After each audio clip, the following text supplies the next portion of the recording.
Muslims కానీ Christians కానీ మీకు యాంటీ కదా, అప్పుడు మీకు ఎందుకు ఓట్లేస్తారు? హిందూ అని చెప్పడానికి ఎందుకు ఆలోచించాలి, ఎందుకు భయపడాలి?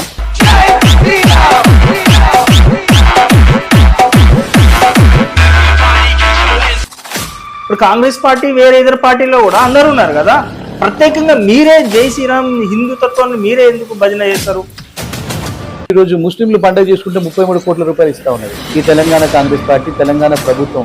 అదే మరి బోనాల పండుగ జరిగింది, మరి తెలంగాణ సాంప్రదాయం, తెలంగాణ సంస్కృతిని చాటి చెప్పేటటువంటి బోనాల పండుగ జరిగితే దానికి ఇచ్చేది ఎంత? 5 లక్షలు. మతాలతోని కులాల మధ్యలో చిచ్చు పెట్టే ప్రయత్నం చేస్తా ఉన్నది కాంగ్రెస్ పార్టీ.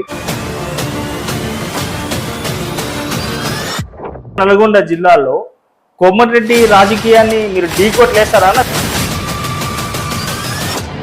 ప్రజలే నాయకులను తయారు చేస్తారు.